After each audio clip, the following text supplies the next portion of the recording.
angle, it's Ayushi. We'll have a look at our top stories, but as usual, we begin with headlines. Farm unions nationwide rail roko protest. Samyukta Kisan Morcha calls for peaceful demonstration. Amit Shah on a 2-day Bengal tour launches BJP Parivartan Yatra. Petrol prices hiked again, crossed 100 mark in Rajasthan. Prime Minister blames Congress. Naomi Osaka beats Williams in Australia Open, books a ticket to final.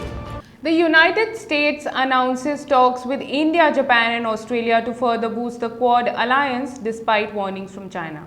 The Quadrilateral Alliance, commonly known as Quad, comprises of 4 countries: India, Japan, Australia and the United States. It was launched in 2007 to balance China's rise in Indo-Pacific region. The member countries of the Quad organize summits, exchanges the information and military drills. The US Secretary of State Antony Blinken will speak with the foreign ministers of the 3 countries, with coronavirus pandemic and climate change being on the agenda. Despite the initial caution, Quad in recent years, particularly in the last year, has grown something that has angered Beijing. Farmer organizations hold a nationwide 4 hours rail roko program as they continued their protests against the centre's new farm laws. The rail roko agitation was held across the country from 12 p.m. to 4 p.m. The 2 sides have held 11 rounds of talks thus far, the last of which took place on January 22nd. No further discussion has taken place in the wake of violence during the Kisan Tractor Parade in Delhi on January 26. 20 additional companies of the Railway Protection Special Force were deployed across the country. The focus was on Punjab and Haryana, Uttar Pradesh and West Bengal. Majority of protesters were from Punjab and Haryana. Prime Minister Modi virtually launches construction of an 8-kilometer long bridge connecting Majuli, the world's largest inhabited river island, with Jorhat. The 2-lane bridge will be constructed by UP State Bridge Corporation Limited at an estimated cost of Rs 925 crore and is expected to be completed within 4 years. The agreement was signed last Monday between the Union Ministry of Road Transport and Highways CE and UP State Bridge Construction Corporation.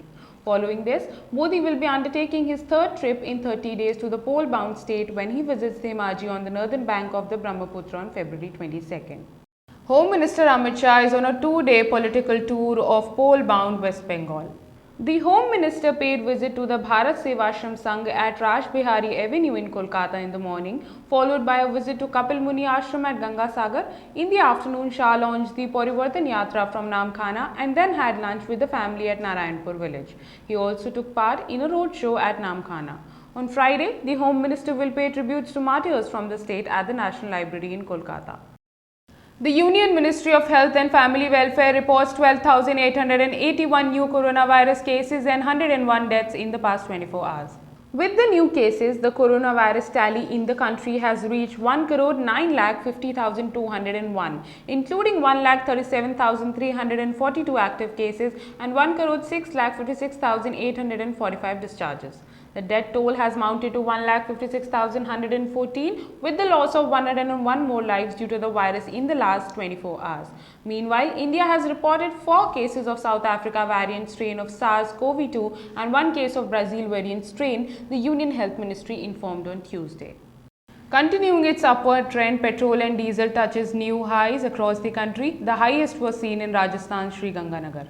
According to a price notification of state-owned fuel retailers, petrol by 36 paise and diesel prices by 35 paise were increased. In Sri Ganganagar town of Rajasthan, petrol prices soared to Rs 100.13 litre on Wednesday. The record price in Rajasthan is despite the state government cut VAT on petrol and diesel by 2%.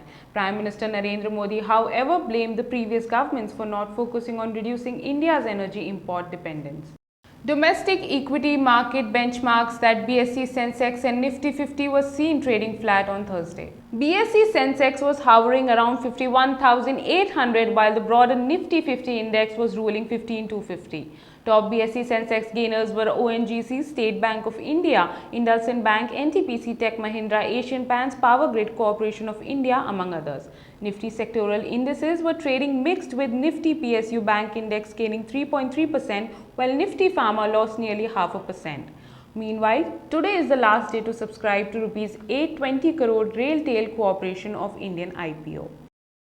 Naomi Osaka crushes Serena Williams to book her place in Australia Open finals. Naomi Osaka ended Serena Williams' bid for a record-equaling 24th Grand Slam title by knocking her out of the Australian Open semi-finals on Thursday. Osaka beat the American 6-3, 6-4 at the Rod Laver Arena to reach the final and win play either with Jennifer Brady or Karolina Muchova for the title. Three-time Grand Slam champion Naomi Osaka fought back from a 0-2 hole and won 5 straight games before sealing the first set 6-3 in a semi-final blockbuster clash with Serena Williams. The defeat denies 39-year-old Williams the opportunity of playing for a 24th Grand Slam singles title. Well, that's a wrap with me. In case you like this video, don't forget to subscribe our channel, The Angle. Also, like, share and comment. Thanks for watching.